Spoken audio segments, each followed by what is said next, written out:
É a Ana Alcides. Ah, não, Ana Derosa. A Ana está conosco, já já, né?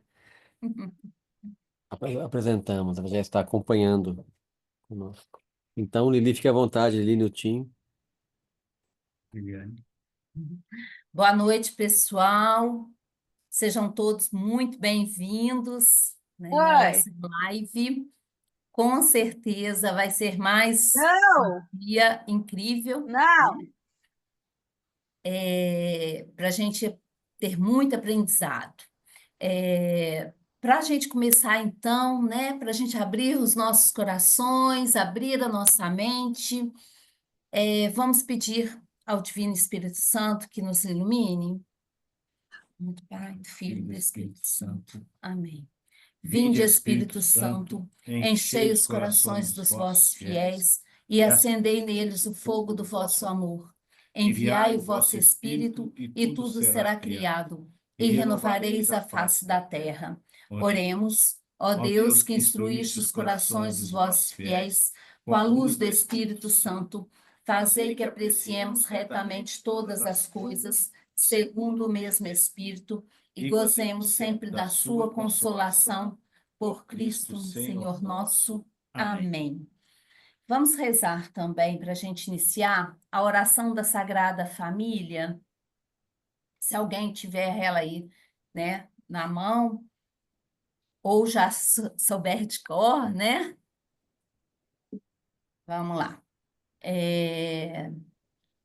Jesus, Jesus, Maria e José, em vós contemplamos o esplendor do verdadeiro amor. A vós, confiantes, nos consagramos.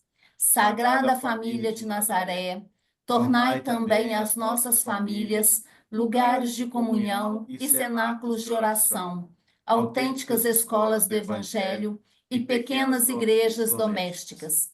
Sagrada Família de Nazaré, que nunca mais haja nas famílias episódios de violência, fechamento e divisão.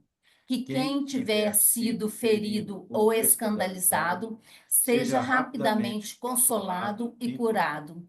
Sagrada Família de Nazaré, fazei que todos nos tornemos conscientes do caráter sagrado e inviolável da família, da sua beleza no projeto de Deus. Jesus, Maria e José, ouvi-nos e acolhei a nossa súplica. Amém. Sagrada Família de Nazaré, nossa família vossa é. vossa é. Então, passo para o André aí para dar as boas-vindas à Ana, né? Estamos Então, aí ao dispor. Muito obrigada. estamos, amigos, já estamos aí na segunda metade do ano, a sétima aula da Escola de Família, né? Vai rápido o tempo, era um projeto que a gente começou com um certo receio, né? E agora já está se configurando para a gente a segunda quarta-feira do mês, sempre um tema interessante sobre matrimônio e família. Então, a quem nos acompanha aqui, quem vai depois assistir, que a gente sabe que tem muita gente que já acomodou, mas assiste, né? Acaba que depois assiste. Alguns me disseram que põe no dia seguinte, vai trabalhando e vai acompanhando também. É um benefício da tecnologia. Bom, e hoje nós temos a alegria de receber a Ana Derosa, né, que está conosco já. Ela pode se apresentar depois melhor, né, mas eu tenho a alegria de apresentar que é uma amiga nossa, já de um bom tempo. É também professora da pós-graduação em catequese matrimonial. É também professora da pós-graduação em bioética do Instituto Pius, né? Ela é doutora em farmacologia, é autora também de livros católicos, é coautora do famoso livro Abortos Ocultos, é autora deste livro que nós temos aqui em casa sobre Santa Filomena, inclusive, né?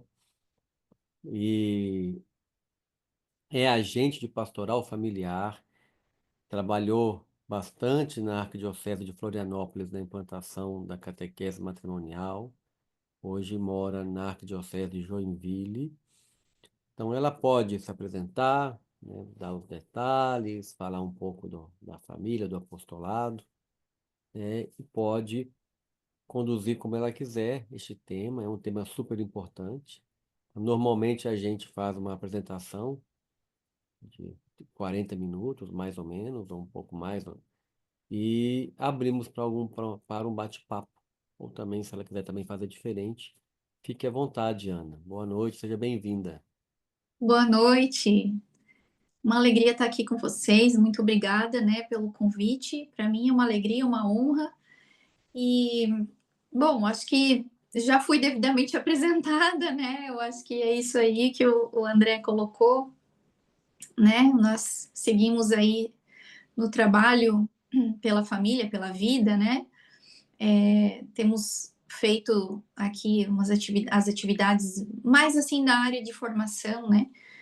Dentro da pastoral familiar também, e é uma coisa muito boa, né? Um trabalho muito bom. A gente tem as crianças, né? Temos 3 filhos pequenos, então a gente vai tentando conciliar o trabalho, as atividades de apostolado, considerando aí a vida familiar, né? Que vem sempre em primeiro lugar, ainda mais com crianças pequenas, a gente tem mais demandas, né?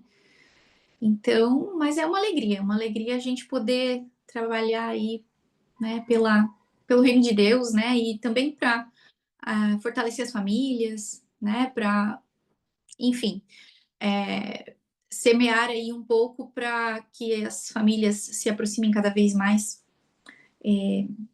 de Deus, né, e da igreja. E eu acho que eu já vou entrar no assunto, né, a gente já pode ir começando aqui a falar sobre o tema de hoje, que é sobre o feminismo e a feminilidade, que eu acho que é um assunto que traz bastante dúvidas, principalmente para as mulheres. Quando eu começo a falar do feminismo, eu gosto de fazer uma contextualização, porque o feminismo ele não se resume em defesa das mulheres, em direitos das mulheres. É um movimento que tem origens muito distantes dos nossos tempos, não é verdade? E eu acho que também é interessante até a gente falar com relação à família, à estrutura familiar. Essa questão de estrutura familiar, ela vai, ao longo do tempo, ao longo dos séculos mesmo, ela vai mudando. Por exemplo, eu gosto de sempre fazer uma comparação com relação a tempos antigos. As famílias costumavam, antes da Revolução Industrial, por exemplo, costumavam a viver mais no campo e a trabalharem juntas. Então, a família era um núcleo muito forte que se bastava, né? E viviam unidos. Então, a vida familiar, a vida de trabalho, era tudo uma coisa só. Os filhos ajudavam os pais no trabalho doméstico, no trabalho do campo. E quando aconteceu ali toda a Revolução Industrial, essa estrutura familiar ela vai mudando e ela vai de certa forma até se fragmentando, né? Porque aí o pai tem que sair para trabalhar, daqui a pouco a mãe tem que sair para trabalhar, daqui a pouco os filhos começam a atrapalhar, né? A família que precisa trabalhar fora de casa e aí quem cuida dos filhos. Então aquele núcleo que antes era muito forte, ele vai se fragmentando. Então isso, bom, com o andar aí dos tempos, essa cultura familiar ela vai se modificando. E junto com tudo isso, a gente tem também correntes filosóficas que foram acontecendo ao longo do tempo, que foram mudando, influenciando, né, a visão, a concepção do ser humano, do homem, sobre Deus, sobre ele mesmo e sobre a vida. E o ser humano, ele vai, ao longo do tempo ali, depois da Revolução Industrial e depois da Revolução Protestante também, né? O homem, ele vai como que gradualmente tirando Deus do centro e colocando ele mesmo no centro, né? Então, isso vai acontecendo à medida que as correntes filosóficas vão surgindo e vão modificando, até nós chegarmos num momento do mundo que estamos hoje, por exemplo, em que a sociedade ela é muito secularizada, A gente vê que a sociedade ela está mais distante de Deus, e mesmo pessoas que muitas vezes têm uma vivência religiosa, muitas vezes essa vivência religiosa se restringe aos domingos, quando existe, né, essa prática de missa aos domingos, mas que no resto da semana acaba que se esquece da religião, da fé, de Deus.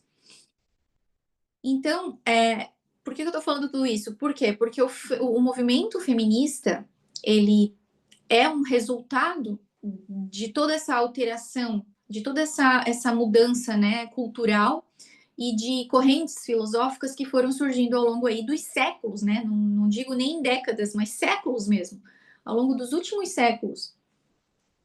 Até que nós chegássemos no século XX, século passado, quando alterações mais drásticas na cultura, na sociedade e na família aconteceram. Então, nós tínhamos ali, final do século XIX, começo do século XX, também essas ideias, essas ideologias, essas correntes filosóficas que traziam ideias que começaram a influenciar na sociedade. Essas ideias vinham fortemente relacionadas, então, com o controle de natalidade. Imaginem que, né, eu comecei falando de como era muitos séculos atrás, antes da Revolução Industrial. Famílias grandes, trabalhando no campo, todo mundo se ajudando, aquele núcleo forte. Até que nós chegássemos, então, no século XX, onde os filhos são, então, um problema, né? São vistos como um problema. E aí são vários movimentos. Por exemplo, o malthusianismo, que vem dizer que o mundo estaria com a sua população crescendo muito e isso poderia ser um problema, considerando que poderia não haver, enfim, formas de que toda essa população conseguisse sobreviver, porque não teriam recursos, alimentos para todo mundo, né? E junto vem também o marxismo, né? A ideologia marxista que, ao ver os problemas dentro da sociedade, né, as supostas desigualdades sociais, como, por exemplo, o pobre supostamente oprimido pelo rico, né, o operário sendo oprimido pelo patrão. Então, essa ideologia marxista, ela começa a trabalhar em cima dessas diferenças e conclui que essas desigualdades que estão dentro da sociedade teriam origem na família. Bom, a família, nós sabemos que existe uma hierarquia com papéis claros dos indivíduos dentro da família. Então, nós temos o homem, o pai, o chefe do lar, né? É a pessoa que é mais forte, que tem mais aptidões físicas, inclusive, para proteger a família, para prover, né, a segurança, os alimentos. Depois nós temos a mulher, que é mais materna, ela é mais afetuosa, ela é mais cuidadosa, ela é mais acolhedora, ela é mais voltada para o cuidado dos filhos e das outras pessoas, né, ao seu redor. E, por fim, os filhos, que estão, então, sob o cuidado destas duas pessoas. Então, nós temos uma clara hierarquia, vamos dizer assim, né? Então, a ideologia marxista, ela quer acabar com essa hierarquia, porque ela sugere, muito erroneamente, que todos os problemas da sociedade, as desigualdades sociais, elas teriam origem na família.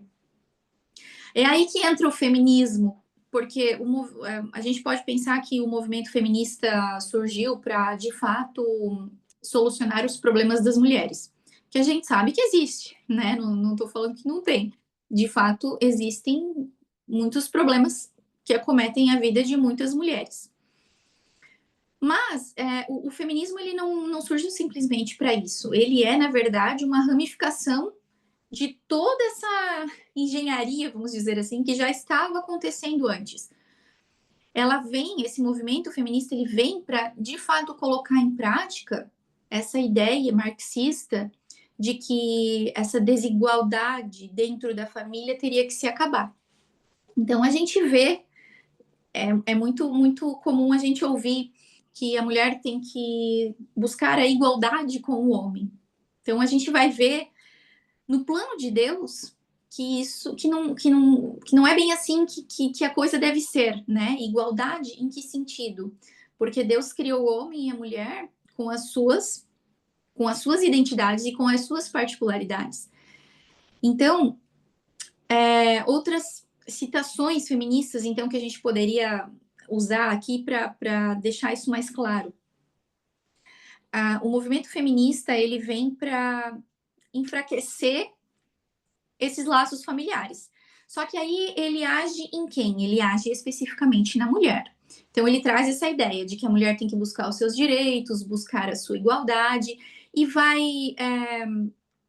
deturpando, né, alterando na mulher a concepção sobre ela mesma, né? Para o que a mulher foi criada? Então, muitas feministas, inclusive muito famosas, elas falavam, por exemplo, que a dona de casa é inútil, né? Uma delas escreveu que o trabalho da dona de casa é inútil, não é útil à sociedade, a dona de casa é parasitária, nenhuma mulher deveria ser autorizada a ficar em casa para cuidar dos filhos, as mulheres não deveriam ter essa escolha, ou seja, de fato existia um esforço para se modificar a concepção da mulher sobre ela mesma e fazê-la, então, se afastar daquilo que é a sua natureza, ou seja, a família, o marido, os filhos, para buscar uma suposta igualdade com o homem. Em que sentido? Na realização profissional, nos seus supostos direitos. Uma outra questão que elas falavam muito, principalmente ali, né, meados ali do século XX, né, na década de 60, 70, começava-se a atacar propriamente a questão da maternidade. Então, uma feminista radical, bem radical, inclusive, né, a Shulamit Firestone, ela escreveu num livro que a biologia reprodutiva da mulher era responsável pela origem da sua opressão, ou seja, traz para a mulher a ideia de que a ser fértil e ser mãe é um fardo, é um problema para ela. E eu não sei, né, as mulheres que estão aqui, né, ouvindo, mas eu ouvi várias vezes de pessoas ao meu redor, mulheres ao meu redor, a questão assim, que ficar menstruada é muito ruim, né? Ou seja, é uma visão sobre si mesma que é deturpada, que é alterada. Por quê? Porque é algo próprio da natureza feminina que começou a ser influenciado por estas más ideias. De que, por exemplo, a biologia reprodutiva é uma opressão. Como assim? Mas eu fui criada dessa forma, né? A mulher foi criada por Deus dessa forma. Então, como que isso pode ser uma opressão? Então, a coisa foi acontecendo, essas ideias foram sendo disseminadas na sociedade de forma a levar a mulher a pensar que ela que teria algo nela que não é bom, que precisaria ser mudado, para que ela pudesse, então, ser igual ao homem. Então, por exemplo, o homem não engravida, né? O homem não é capaz de gestar um filho. Então, o que as mulheres foram induzidas a fazer, né? Utilizar métodos contraceptivos artificiais que desligam a sua fertilidade, a sua biologia reprodutiva, para que ela também pudesse ser na sociedade como o homem, né? Que não engravida, que não gesta, então ela não tem mais esse problema da fertilidade. Então, as mulheres, isso foi, né, claro, um trabalho de realmente décadas, mais de um século, colocando essas ideias para as mulheres para que elas, então, passassem a ter essa visão muito deturpada sobre elas mesmas. E isso vai passando, né, de geração em geração, porque eu acho que todas as mulheres, sejam mais novas, sejam um pouco mais velhas, em maior ou menor grau, receberam muita influência dessas ideias. E essas ideias, elas afetam mesmo, né, a nossa vida, o nosso dia a dia, muitas vezes podem afetar nosso relacionamento em casa, com a nossa família, com o nosso marido, né, com os nossos filhos. Então, é muito interessante a gente saber a origem destas coisas. É importante a gente saber a origem, porque, e sabendo que é algo que realmente vai contra a natureza feminina, que isso pode nos ajudar, nos fortalecer as nossas convicções, para que a gente possa, então, estar mais preparados para buscar as respostas certas. Então, as mulheres sofrem, realmente elas são oprimidas, muitas mulheres têm realmente muitos problemas dentro da sua própria família, dentro do seu casamento, né? Então, a questão é essa, né, para a gente refletir aqui ao longo dessa aula. Aonde está a resposta? Onde está a solução dos problemas? Já que o feminismo não trouxe as soluções corretas para os problemas das mulheres e das famílias e da sociedade como um todo. Eu trouxe aqui alguns outros exemplos para a gente deixar isso mais claro, que a gente pode se perguntar, né? O que o feminismo de fato tem feito pelas mulheres? Então, por exemplo, o que o feminismo incentivou ao longo de todas essas décadas, desde a década de 60, né? Aquele auge da revolução cultural, revolução sexual, o surgimento dos contraceptivos, né? O surgimento da contracepção foi muito incentivado pelo movimento feminista. E quando a gente pensa em medicamento, em remédio, em pílula, a gente pensa em algo que vai ajudar a nossa saúde. Por exemplo, eu tô com uma dor de cabeça, eu vou usar um remédio que vai aliviar a minha dor de cabeça. Eu tenho um diabetes, eu vou utilizar um medicamento que controla a diabetes. Só que esse não é o caso da pílula, porque a pílula é usada para desligar no corpo da mulher algo que é saudável, né, que é a sua fertilidade. E isso traz muitos problemas para a mulher.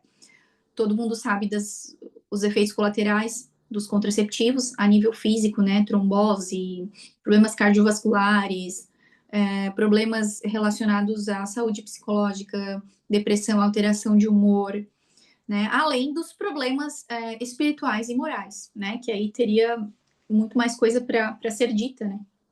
Então, o feminismo, ele faz esse incentivo ao surgimento da contracepção, para quê?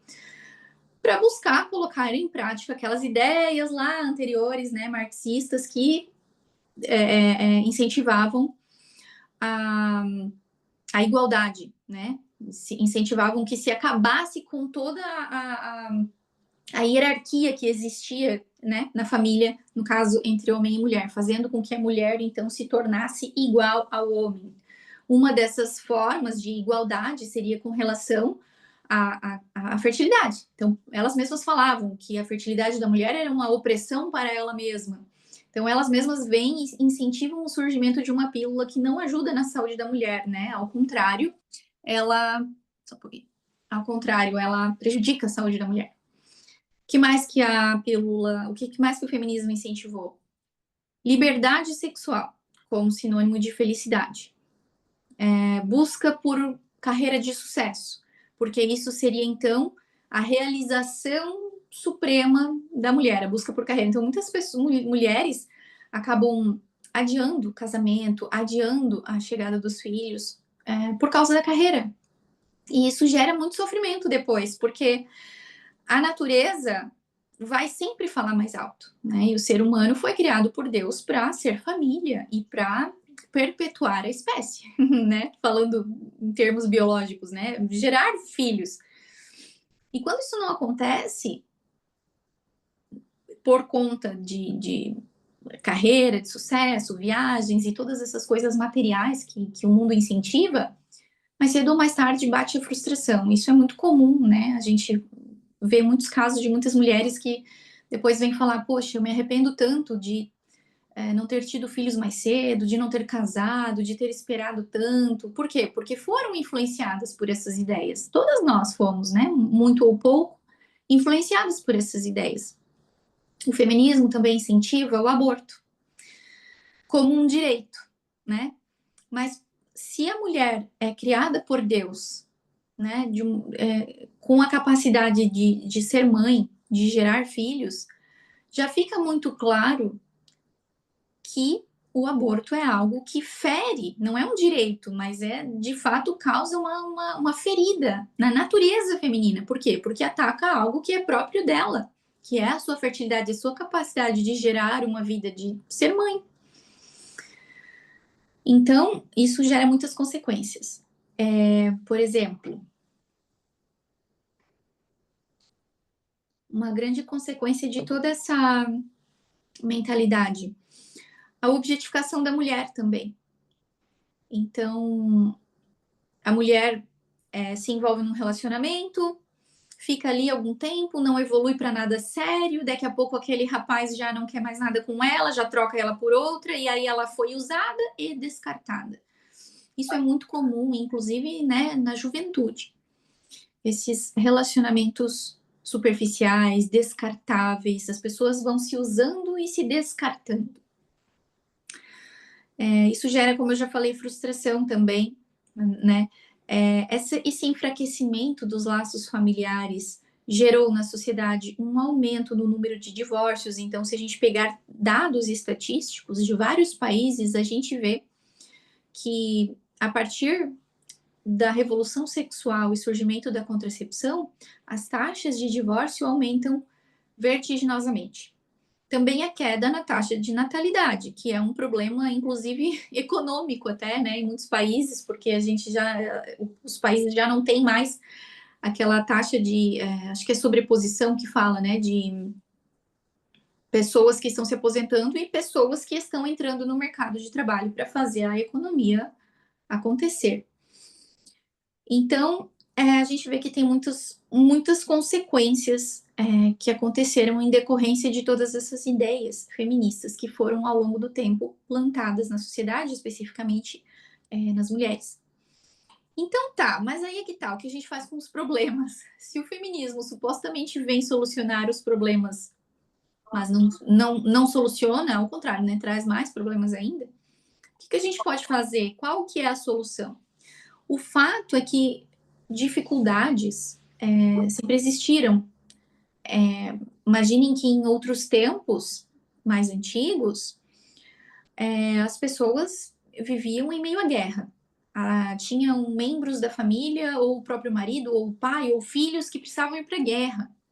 Então, eram muitas dificuldades. Tem outras questões relacionadas, por exemplo, ao avanço da tecnologia. Hoje nós temos uma série de facilidades que nos ajudam na nossa vida familiar. Os eletrodomésticos, as máquinas de lavar roupa, lavar louça, os micro-ondas, que você vai lá, aperta um botãozinho e a comida já está quente. Uma série de coisas que realmente facilitam no nosso dia a dia. Então, nós podemos dizer que hoje nós temos muitos confortos, muitas facilidades que talvez os nossos pais, os nossos avós, nossos bisavós não tiveram. E eles viveram uma vida familiar que a gente poderia dizer mais sólida, mais forte, mesmo em meio às muitas dificuldades que eles enfrentavam. Então, será que realmente é o feminismo que vai solucionar o problema das mulheres, fazendo com que elas, incentivando que elas busquem um empoderamento, uma igualdade com os homens, ou se ela vai lá, vive a sexualidade livre, né, como se fala muito hoje, será que ela vai ser feliz assim ou ela vai ficar frustrada? Será que a mulher vai querer encontrar um homem que a ame, que a proteja, que queira ter filhos com ela, que prometa diante do altar, lá na igreja, que vai ficar com ela para o resto da vida? Será que não é isso, no fundo, que as mulheres desejam? Ser amadas? Porque o ser humano foi criado por Deus para amar e ser amado. O amor é a base, é o desejo de todo ser humano.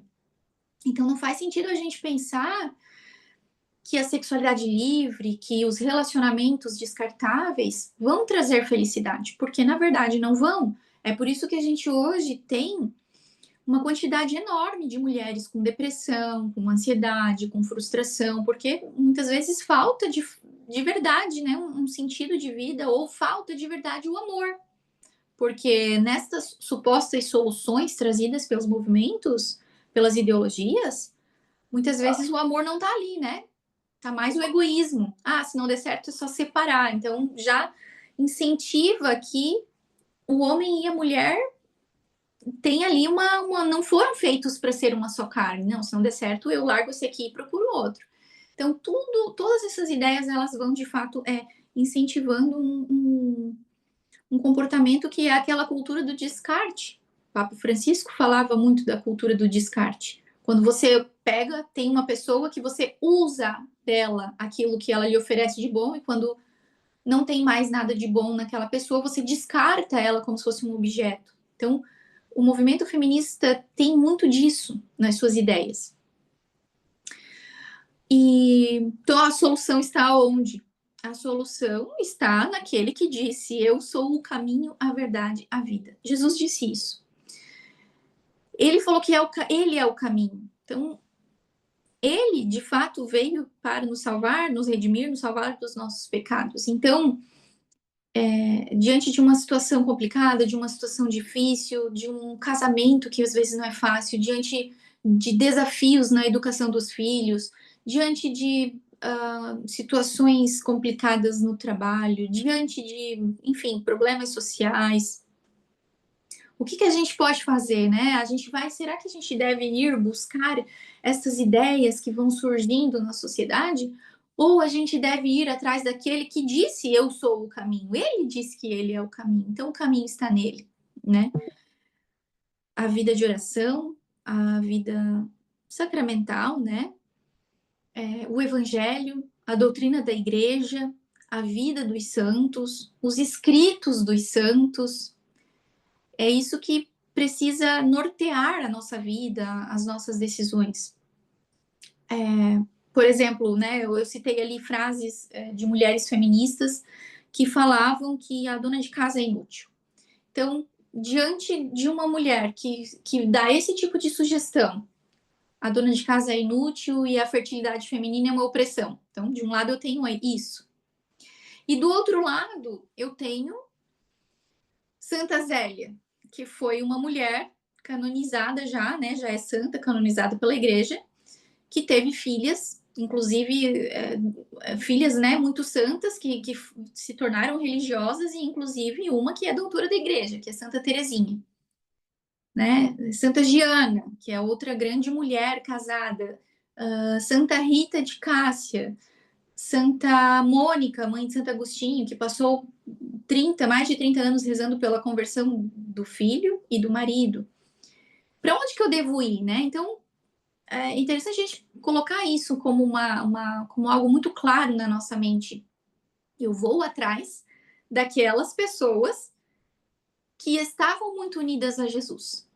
Eu vou atrás delas porque elas com certeza vão me ajudar muito mais do que essas ideias mundanas que focam muito mais assim no egoísmo e no materialismo, como é o caso destas ideias do movimento feminista. Nesse sentido, né, eu sou o caminho, eu sou a verdade. Ele disse que ele é a verdade. Então, a gente tem que fazer esse movimento de busca pela verdade, né? E um coração sincero, com certeza, vai encontrar as respostas. Qual que é a verdade sobre a mulher, será?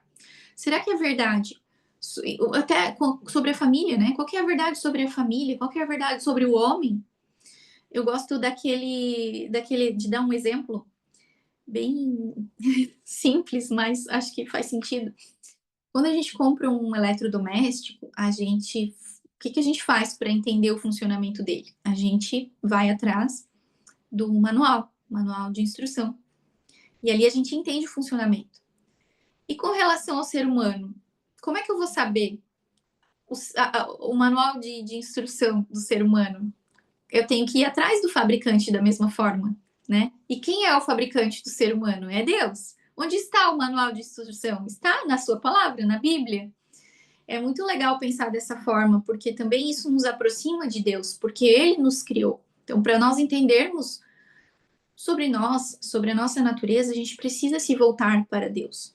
E eu gosto muito do que Santa Teresa Benedita da Cruz escreveu, né? Também conhecida como Edith Stein. Ela escreveu bastante sobre a alma feminina. E ela parte do Gênesis para entender sobre a mulher, sobre a natureza feminina.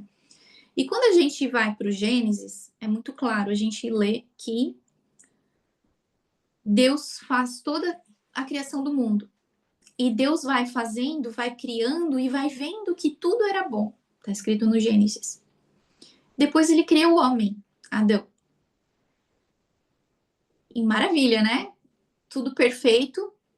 Deus dá para Adão ali algumas tarefas, algumas obrigações, como, por exemplo, nomear os animais já criados. Então, Adão estava em meio à criação de Deus, cumprindo as suas tarefas, o seu ofício, aquilo que Deus pedia que ele fizesse. Mas olha que interessante, o próprio Deus diz, na Bíblia, está lá no Gênesis, não é bom que o homem esteja só. Ora, o próprio Deus vê que o homem se sentia só. E aí, o que Deus faz? O que ele fala? Vou dar-lhe uma auxiliar adequada. E então ele cria a mulher.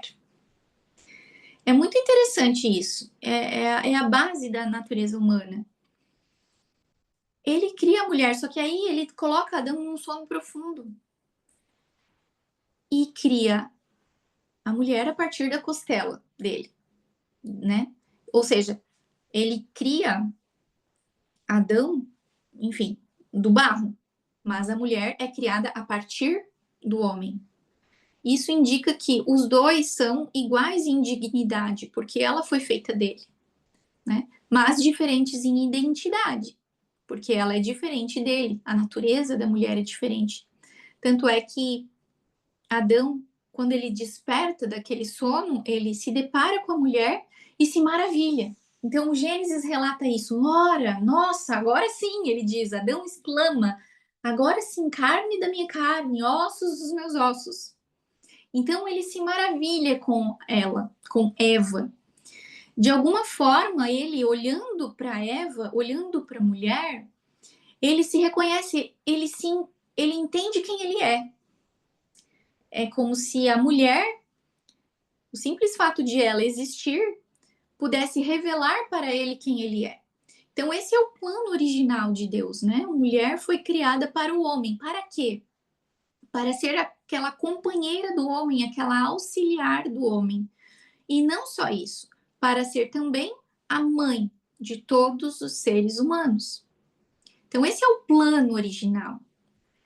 É claro que o pecado vem e deturpa a natureza, mas também, da mesma forma que o pecado entra no mundo, a salvação também entra no mundo, por meio de nosso Senhor Jesus Cristo. Então, por meio dele, nós buscamos, então, a redenção, né? A libertação dos pecados.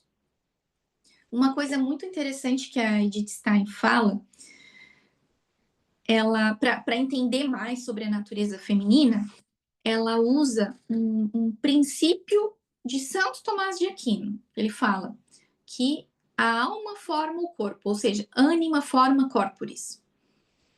Então, nós somos acostumados a pensar de maneira muitas vezes fragmentada.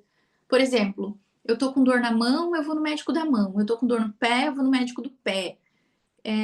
Eu quero rezar, eu vou na missa. E muitas vezes a gente passa despercebido para nós que nós somos uma unidade de corpo e alma que está junto, que está interligado. Então, eu não sou só um corpo. Então, o corpo é um reflexo da alma. Então, para a gente entender a alma feminina, falando aqui de feminilidade, a gente pode olhar para o corpo. Qual que é a diferença principal, diferença primordial entre a mulher e o homem?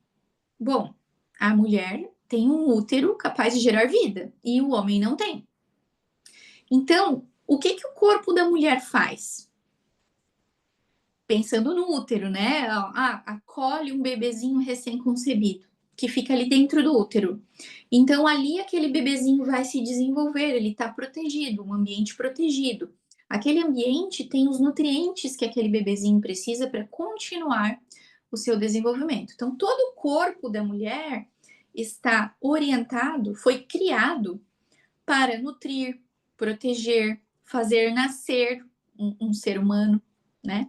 Depois, acompanhar o crescimento ao longo da idade, passar da idade ali, né, do filho, da criança. Os sentidos da mulher são mais aguçados para identificar as necessidades dos filhos, né? Não é verdade que a mulher tem muito mais facilidade para identificar uma fralda cheia de cocô do que o homem, né? O homem muitas vezes não tem essa sensibilidade, a mulher tem. Ah, isso é à toa? Não, a mulher foi criada dessa forma, para ter essa sensibilidade muito mais aguçada. Outra coisa que eu acho tão linda, todo mês, ou todo ciclo, né? O corpo da mulher se prepara para gerar. Olha só, isso é uma coisa que quantas gerações passaram sem valorizar isso, né? Pelo contrário, até acreditar que isso seria então um problema. Todo mês o corpo da mulher se prepara para gerar um bebê, né? Isso diz muito da natureza feminina. A natureza feminina é materna. Olha só, quando um bebê é concebido no corpo da mulher, ele é concebido, aí ele chega lá dentro do útero, né? Ele é concebido lá no finalzinho da trompa, né? Ovário, trompa, aí ele é concebido lá, aí ele vem vindo, o embriãozinho recém-concebido, e chega na cavidade uterina. Ali dentro, ele vai encontrar o interior do útero já todo preparado para recebê-lo. Isso ali são processos fisiológicos que vão acontecendo quando a mulher está no período fértil. A camada interior do útero cresce para que haja, então, mais nutrientes para oferecer para aquele embrião recém-concebido. E aí, o que ele faz? Ele chega na cavidade uterina e se fixa nessa parede do útero, que está maior, mais gordinha. E esse processo se chama nidação, também conhecido como implantação, né? O bebê, o embrião se implanta no útero da mulher. Então, essa palavra nidação, ela vem do latim nidus, que significa ninho. Olha só, significa ninho. Ou seja, o corpo da mulher, o ventre da mulher, literalmente prepara um ninho para o embrião se fixar e continuar o seu desenvolvimento. É até interessante que as mulheres que estão prestes a ter bebê, a nascer um bebê, prepara um ninho, né? Tem até produtos chamados ninho, que as mulheres compram e colocam no bercinho, porque é uma caminha menorzinha, tipo um edredomzinho assim, né? Que forma um ninho para o bebê ficar bem aconchegado ali, bem quentinho ali.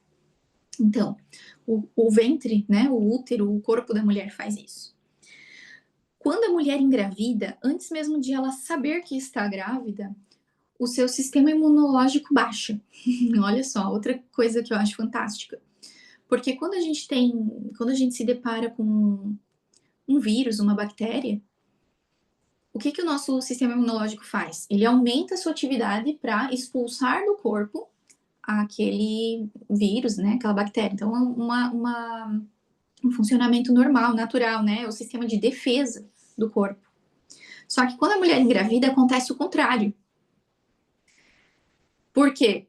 Para que aquele embrião que recém chegou ali não seja prejudicado por nada, por nenhum processo imunológico da mulher. E assim ele possa ser, de fato, né, continuar o seu desenvolvimento. Por isso que a natureza da mulher, Edith Stein fala que a mulher tem uma natureza muito acolhedora, em vários aspectos, mas fica muito claro quando a gente olha para todo esse fenômeno, né, todo esse milagre da geração de uma nova vida. Bom, diante de tudo isso, poderia falar muito mais coisas, assim, mas, enfim, a gente tem que cuidar com o tempo aqui.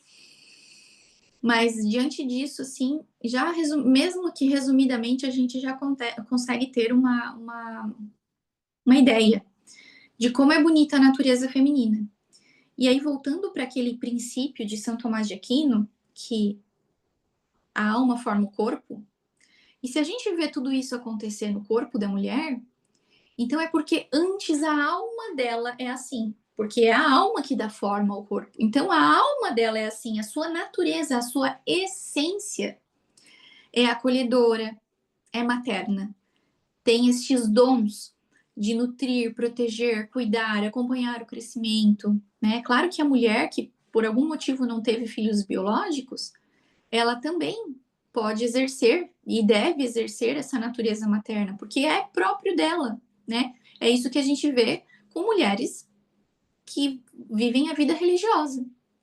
Não vão ter filhos biológicos, mas exercem com muita clareza e muita força, muito vigor, a maternidade, né? Só um exemplo, a Santa Madre Teresa de Calcutá, né? O quanto ela cuidava de pessoas, sobretudo as mais necessitadas. Isso é ser materno. Então, tem o microfone aberto aí. Então, é isso, né? A natureza feminina é criada por Deus, ela é muito bonita e a gente precisa se conscientizar disso para, de fato, aprender a contemplar isso, né?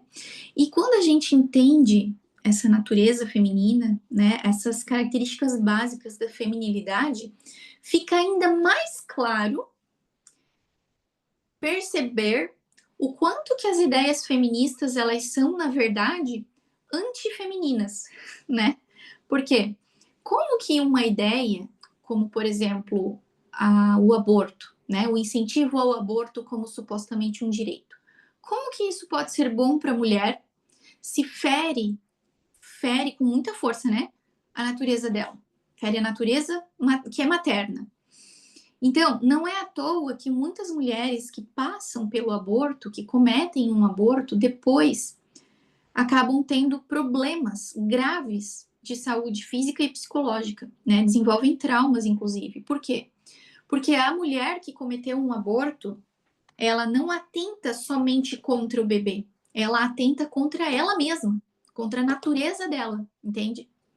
A questão dos contraceptivos não é muito diferente, porque o contraceptivo artificial atenta contra a natureza feminina, a sua fertilidade, que é algo bom, saudável, criado por Deus, né? Por isso que temos toda uma doutrina da igreja que vem tratar desse assunto, como a encíclica Humanae Vitae e tantos outros documentos que depois falam sobre essa questão da natalidade, da fecundidade matrimonial, que é de fato um dom de Deus. Também não faz sentido aquelas frases das feministas de que a dona de casa é inútil, de que a fertilidade da mulher é uma opressão.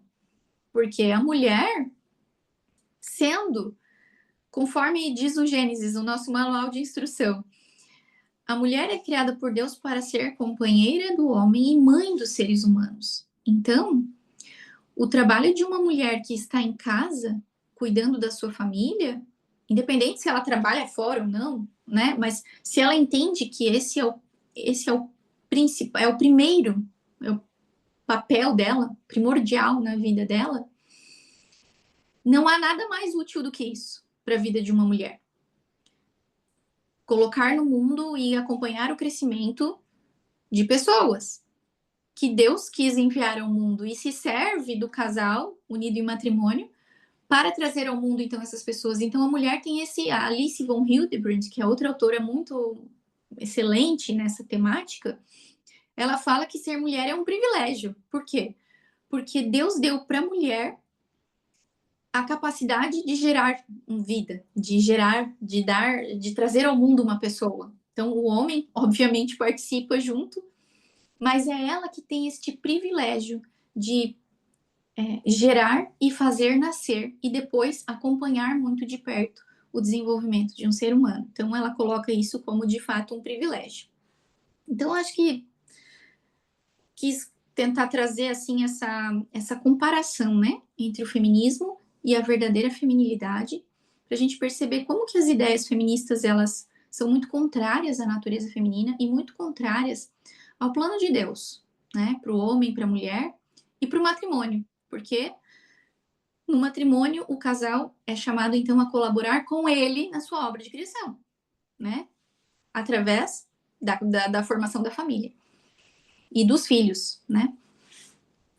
Então, acho que a gente tem essa missão de ressignificar esses conceitos, ressignificar essas ideias que muitas vezes a gente traz culturalmente, que vai sendo passado de vó para mãe, para filha, para neta, né? Às vezes vai passando, né? Às vezes a gente nem se intitula feminista, mas às vezes a gente acaba repetindo essas ideias como algo muito certo, sem refletir com profundidade na origem dessas ideias. Então, acho que fica como uma missão para a gente ressignificar isso, e não somente para nós, como também para poder passar adiante, né, essa verdade mesmo, a verdade. Então, para que ficar com essas mentiras, com essas ideias tão subjetivas e tão maléficas, inclusive, se a gente pode ficar do lado da verdade, que está justamente na doutrina da igreja, na vida dos santos, na história dos santos e no evangelho. Então é isso, né? Eu acho que, para finalizar aqui, a gente consegue discernir dessa forma, buscando aquele que disse que é o caminho, a verdade e a vida, né? Então, por meio dele, a gente com certeza vai encontrar as respostas, mas se a gente não encontrar respostas, a gente com certeza vai receber as graças para lidar com as situações difíceis, né, da nossa vida. É isso, meus queridos. Acho que passo a palavra aí para quem quiser comentar, perguntar alguma coisa. Muito obrigado, Ana.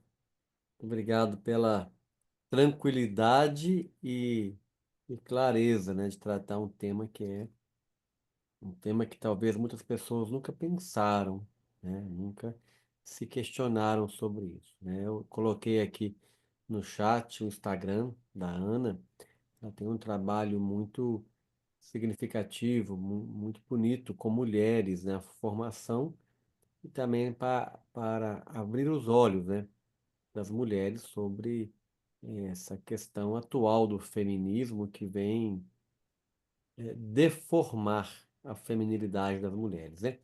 Mas eu queria abrir para comentários no geral, perguntas, contrapontos também, questionamentos, né? Quem quiser se manifestar, pode ativar o microfone, falar.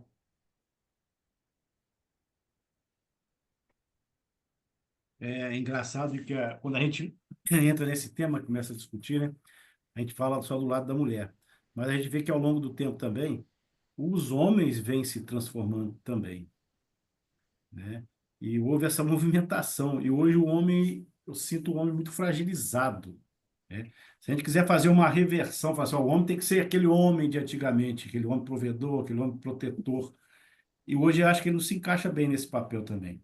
Quer dizer, são coisas que vieram acontecendo com essas transformações que a sociedade vem nos impondo, né?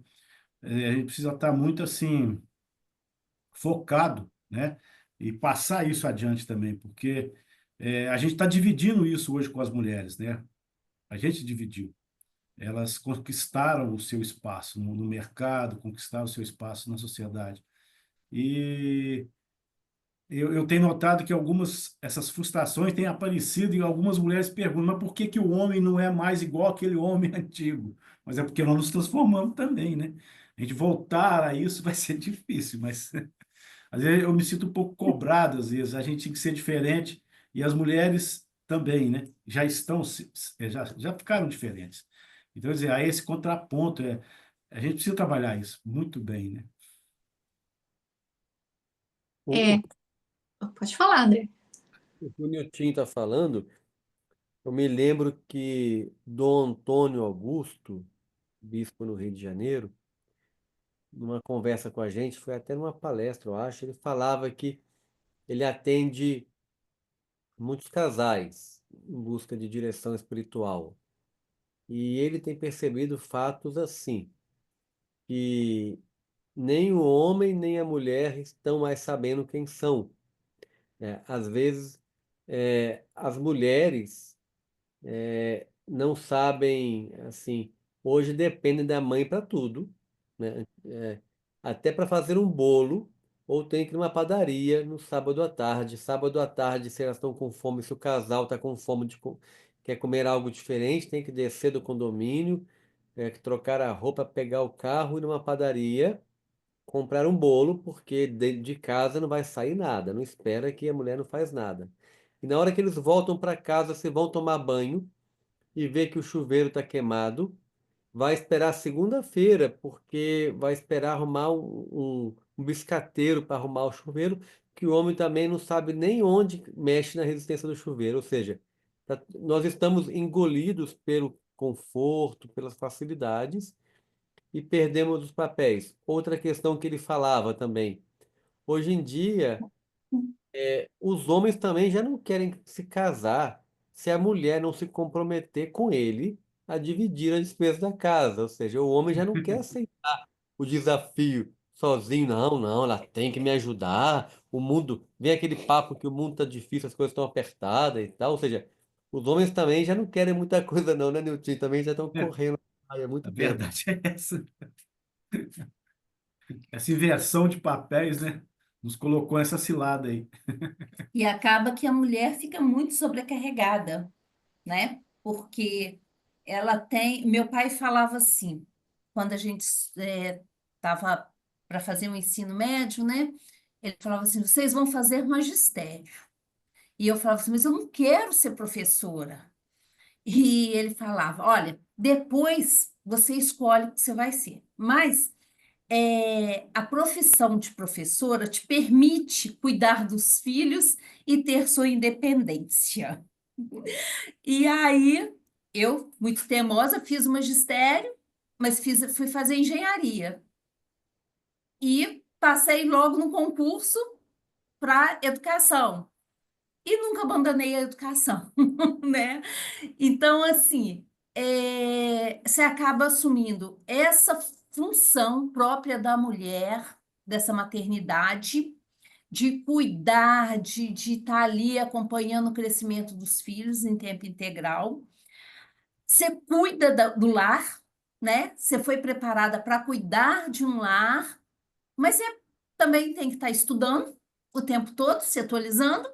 Você tem que estar trabalhando para ajudar a prover, porque realmente, né?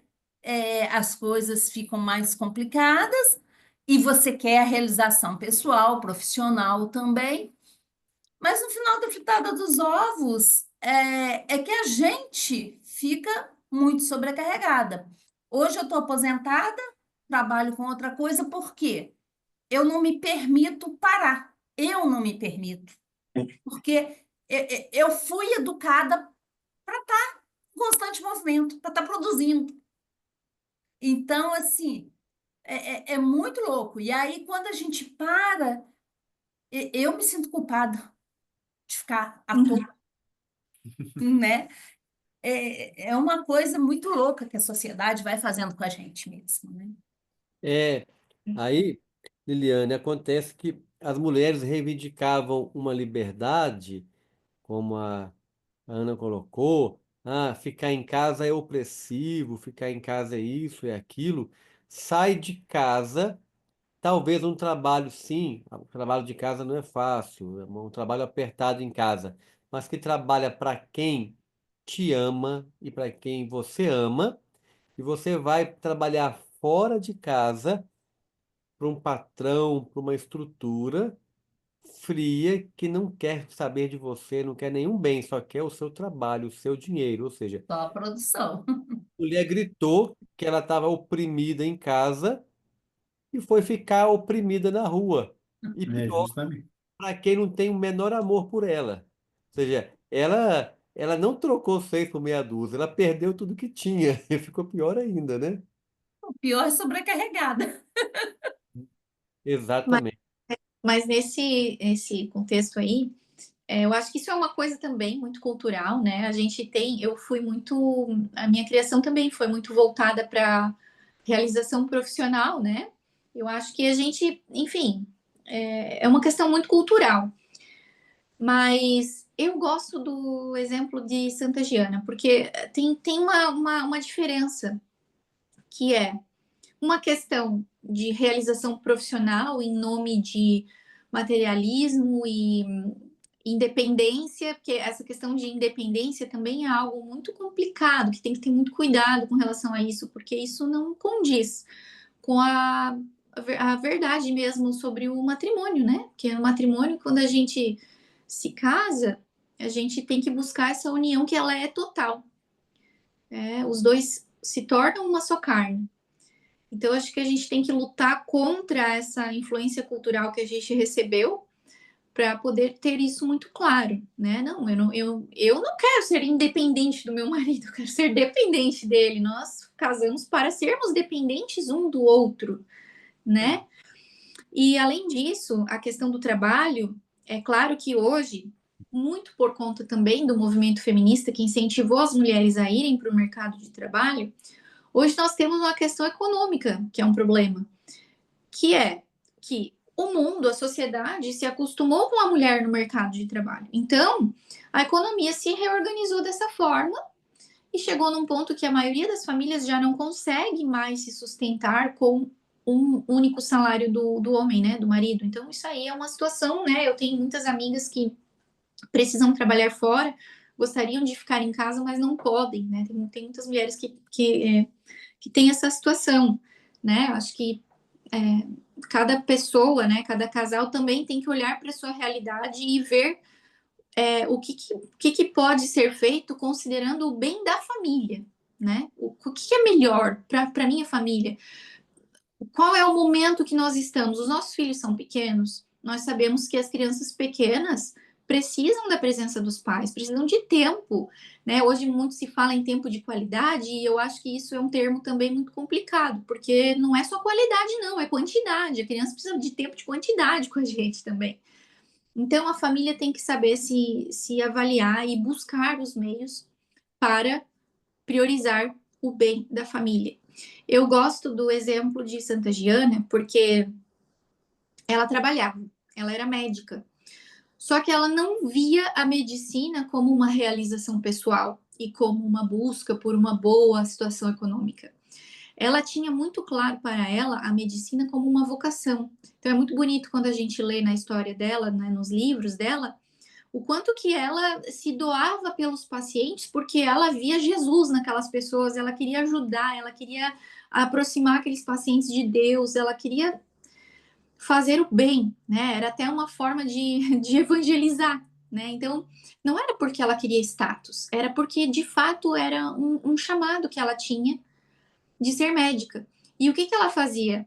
Ela já tinha crianças pequenas e ela trabalhava meio período, então ela ficava um período com as crianças, depois no outro período ela ia, trabalhava, depois ela voltava para casa, então ela tinha uma pessoa que ajudava ela na casa e ela estava sempre acompanhando as suas crianças e ela tinha como prioridade, ela tinha muito claro que a família dela vinha antes da profissão dela. Então, acho muito bonito também esse exemplo para nós, assim, para a gente, acho que pode ajudar a gente a compreender um pouco mais também sobre a nossa realidade e ver o que pode ser feito. Sempre quando vem alguém falar para mim isso, sabe, eu queria poder ficar em casa, eu não sei o que eu faço, eu sempre dou esse conselho, né? Olha, busca os meios, né? Veja se é possível trabalhar meio período, veja se você consegue fazer um trabalho de casa, veja o que pode ser feito para que você possa passar um pouco mais de tempo com seus filhos, porque a família deve vir em primeiro lugar, né? A Edith Stein fala, né, que a vocação natural da mulher é a de ser esposa e mãe. Depois ela pode exercer outras profissões, mas o que vem primeiro, segundo a natureza da mulher, é a de ser esposa e mãe, é a de estar com a família, né? E só mais uma coisa, desculpa falar demais, mas eu não queria perder o gancho, que foi falado ali da questão do papel do homem, né? Eu vejo assim que o movimento feminista impactou não só a mulher, ele traz uma crise de feminilidade e, consequentemente, uma crise de masculinidade.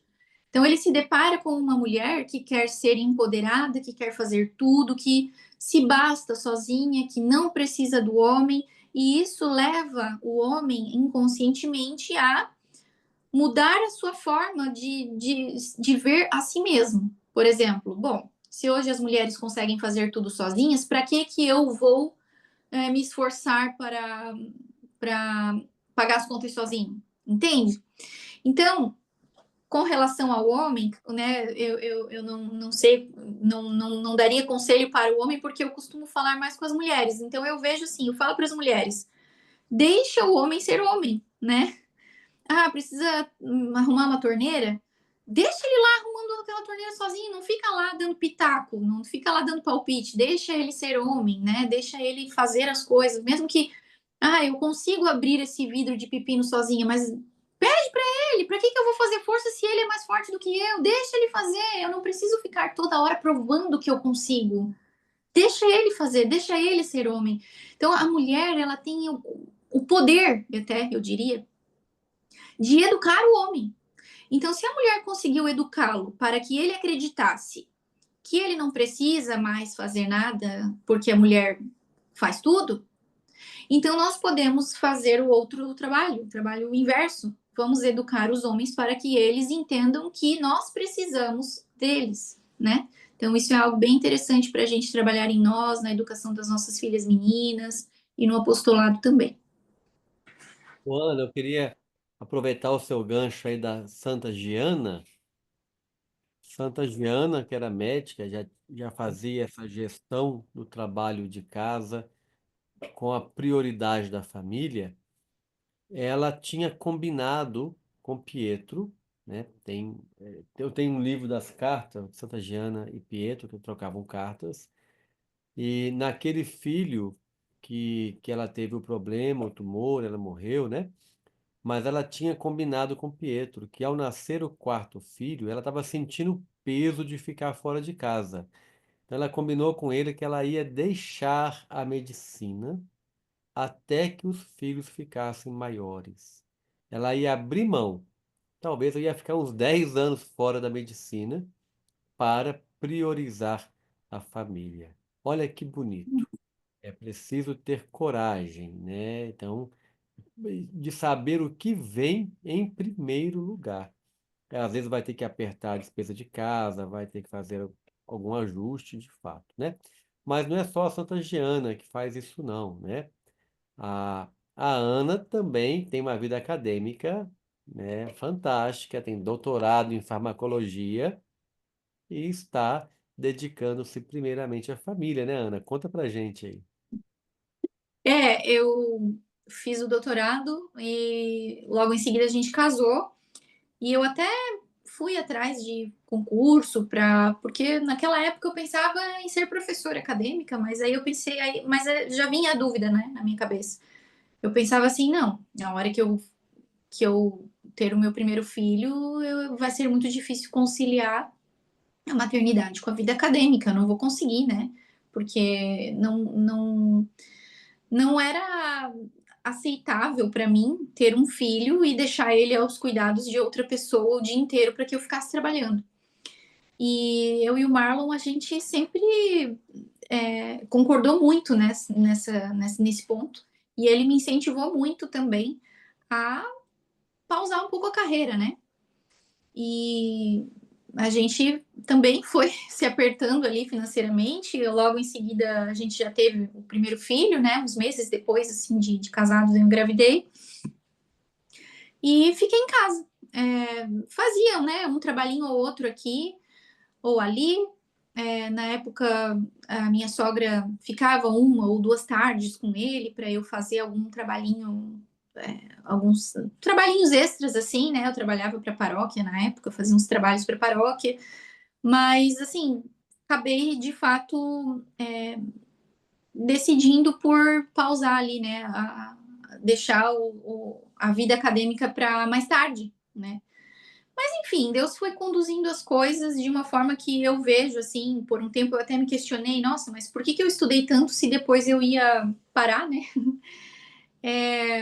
Mas eu vejo hoje, assim, que Deus conduziu tudo, né? Hoje eu estou em casa com as crianças, agora esse ano que a gente mudou de cidade, a gente tem os meus pais aqui perto, né? Então eu também estou conseguindo me envolver um pouco mais com os trabalhos do instituto, assim, mas não em casa, né? Eu tô em casa, então eu me sinto assim feliz e realizada de estar perto deles, né? Então eu acompanho as tarefas, os estudos, as leituras e eu não sei, eu me sinto assim, é muito gratificante ver, por exemplo, o meu filho lendo e pensar assim, poxa, eu que ensinei ele a ler, né? E ter essa participação ativa e integral na vida dos filhos. É uma coisa que, para mim, me deixa muito mais feliz, assim, do que aquela carreira que eu tanto almejava ter, né? Então, foi uma decisão em família que a gente tomou, eu e o Marlon, para, de fato, acompanhar as crianças bem de perto. E aí, o meu filho mais velho tem 7 anos, e a gente não sabe até quando a gente vai ter criança pequena em casa para estar perto acompanhando, mas enquanto for possível, a gente vai também buscando os meios para que eu possa estar de fato perto, assim, né? Foi uma decisão que a gente tomou e que não me arrependo. Eu queria abrir para mais pessoas perguntarem, enquanto as pessoas pensam, eu estou colocando aqui no chat 2 livros interessantes aí. Um se chama Feminismo, Perversão e Subversão, tá? Da Ana Campagnolo, que é até deputada aí por Santa Catarina, né? Um livro bastante denso, que aqui em casa minhas filhas até já leram, o livro que orienta, né? Realmente porque há uma ideologia por trás disso, né? Há um plano também por trás disso tudo, né? Então, e também coloquei aí no chat um livreto que se chama Guia de Bolso contra Mentiras Feministas. É um livro de vários autores e a Ana De Rosa também tem um capítulo nesse livro. É um livro pequeno, muito interessante, que se chama Guia de Bolso contra as Mentiras Feministas. É bem interessante esse material. Então, há um conteúdo, né, que a gente tem que conhecer. Não é só uma ideiazinha, uma historiazinha, assim, um comportamento, né? Tem uma ideologia por trás do feminismo. E hoje em dia o feminismo é financiado pelos grupos de, de controle de natalidade, claro, né? Porque o feminismo é uma arma para controlar a geração da vida. O ícone aí feminista da década de 60, a Barbie, né?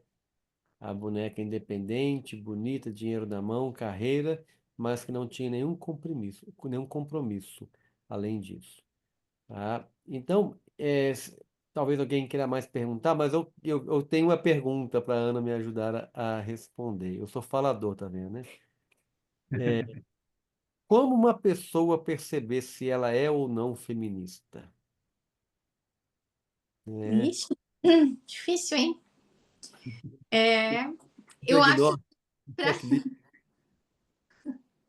eu acho que é difícil, porque tem que ter uma sinceridade, um desejo de descobrir a verdade, né? Mas só que muitas vezes pode acontecer da gente não ter esse desejo, né? Da gente querer ficar com aquelas ideias firmes ali na cabeça, né? Mas as ideias feministas clássicas, voltadas, relacionadas com direito ao aborto, independência da mulher,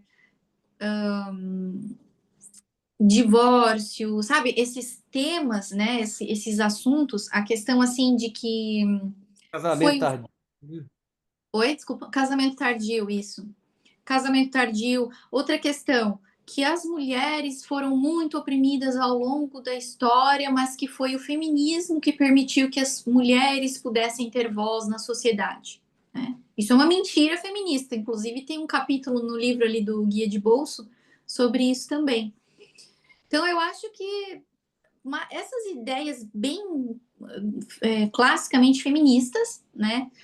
Acho que se a pessoa tem alguma tendência a concordar com isso aí, já tem um sinal de alerta, que precisa buscar a resposta certa, né? E isso é perigoso porque as meninas jovens, né, adolescentes aí das escolas, elas são muito facilmente enganadas por essas ideias. Então é muito fácil essas meninas chegarem e dizerem: ah, eu sou feminista. Por quê? Porque eu luto pelo direito das mulheres. É claro que a gente precisa lutar pelo direito das mulheres, mas só que o problema é que o feminismo, ele mente, né? Ele conta mentiras. Então, não é por este caminho que nós vamos conseguir fazer o bem para as mulheres. Então, acho que é isso, né? Se tiver algum tipo de concordância com essas pautas feministas, tem um sinal de alerta aí. Isso foi bem colocado. Eu, naquele livro Família Fora de Moda, eu conto um pouquinho do início dessa história do feminismo também, e eu comento que Jesus foi um feminista autêntico, do bem. Ele chamava as mulheres, ele conversava com as mulheres enquanto ninguém conversava, ele dava oportunidade, não deixou apedrejar, ele realmente dava valor, né, às mulheres, né? Mas depois disso, esse feminismo que coloca a mulher para poder competir com o homem e trocar papéis e renegar aquilo de mais bonito que Deus deu para a mulher, que é o dom da maternidade, de cuidar dos filhos, colocar isso na frente, colocar a carreira e o dinheiro na frente disso, isso é uma ideologia nefasta, né? Então, se alguém tem esses diagnósticos, esses sintomas aí que a Ana apontou, procure estudar mais sobre o feminismo para ver se também não estamos aí sendo levados como massa de manobra por algumas ideias que estão nos levando como uma avalanche. Mas quem, gente, quer perguntar alguma coisa, aproveitar, questionar?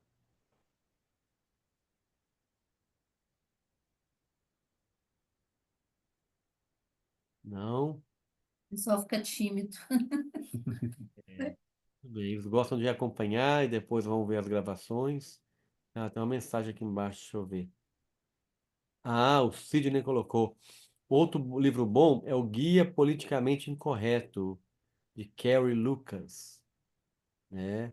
Eu não li esse livro, eu já folheei esse livro uma vez. Parece interessante mesmo. Você conhece, Ana? Não, esse eu conheço, mas eu não li ele também. Ah, então fica a sugestão do Sidney aí. Sim. Guia Politicamente Incorreto, de Carrie Lucas, tá? Nas mensagens aí. Eu queria deixar uma sugestão de livro também, que é o livro intitulado O Privilégio de Ser Mulher, Ótimo. da Alice von Hildebrand, porque, assim, é um livro excelente que traz, basicamente, assim, um pouco dessa forma que eu coloquei aqui hoje, né? A natureza feminina e o quanto que o feminismo deturpa essa natureza feminina. Então, ela vai fazendo esse paralelo e ela vai falando, assim, da alma feminina, excelente, assim, e colocando essa questão da feminilidade como um privilégio mesmo, né? Então, vale muito a pena essa leitura também, muito a pena mesmo. Muito bem. Muito bem, muito obrigado, Ana. Se alguém tiver algo mais a comentar, falar. Se não, aí Liliane, Niltinho podem fazer os O Padre comentários Nélio finais. E também. o Padre Nélio está conosco também aí para poder encerrar. Então, eu só gostaria, né, mesmo de agradecer a Ana, né, por tanta contribuição, né, por tanta sabedoria para passar para a gente. E eu acho que é isso, né, a gente vai coletando as ideias em cada aula que a gente tem, uma coisa vai encaixando na outra, né, e você vai formando uma grande teia em que a gente se apoia para realmente viver essa realidade nas nossas comunidades, né? Porque a gente tem todos os tipos de situações quando a gente vai trabalhar realmente em loco. E se a gente não tiver esses subsídios, a gente fica muito vulnerável, né? Até para as opiniões, né? Então, é muito importante, eu acho que está sendo muito importante isso tudo que vem acontecendo para nos embasar nesse trabalho, né? Então, muito obrigada, Ana, por todo esse apoio aí, por estar junto com a gente nessa empreitada, fortalecendo as nossas famílias. Muito Imagina, eu que agradeço, muito obrigada pelo convite, pela oportunidade, né? A gente segue juntos aí na missão. se Deus quiser. E a gente queria pedir o Padre Nélio, né? Se não faz aí para gente uma bênção, né? Faz um comentário, né? Comentar. Primeira coisa, Vou promover a Ana. Em vez de Ana Derosa, Ana Poderosa. Porque ela falou de Santa Rita, ela tem muito bom gosto, viu? Minha patroeira. É engraçado que quando eu falo que depois que a mulher saiu de casa, muitas coisas na família desandou, diz que eu sou machista. Mas eu, eu sou criado com mãe em casa, né? Com 14 filhos, graças a Deus, né? Então, o tema é muito interessante, né? O que o André falou, né? E sobretudo em Lucas, né? Jesus recupera o papel da mulher. Até Nossa Senhora chama de mulher, né? Para mostrar a importância dessa feminilidade da mulher. Esse papel bonito, né? Então, que a bênção chegue, vamos aprendendo essa escola da vida, né? Mudam-se os valores, parece às vezes, mas a gente quer recuperar o papel de cada um e a importância de todos, né? Deus é muito bom nessa arte de criar, né? Nos criou do jeito dele, com a cara dele, né? Então poderemos ser melhores para o bem de todos, né? A nossa proteção está no nome do Senhor, que fez o céu e a terra, por intercessão da bem-aventurada Virgem Maria, com ela, o seu glorioso São José, dos santos e santas que passaram pelo casamento e aí também se santificaram, a toda a pastoral familiar, aos seus trabalhos, a nossa caminhada e fé, vos acompanhe sempre com alegria. A bênção de Deus Todo-Poderoso, o Pai, o Filho e o Espírito Santo. Amém. Muito obrigado a todos, boa noite. Obrigado, Ana, mais uma vez. Obrigada, obrigada. Boa noite. Boa noite. Boa noite, gente. Obrigado a todos que participaram conosco aí. Boa noite. É.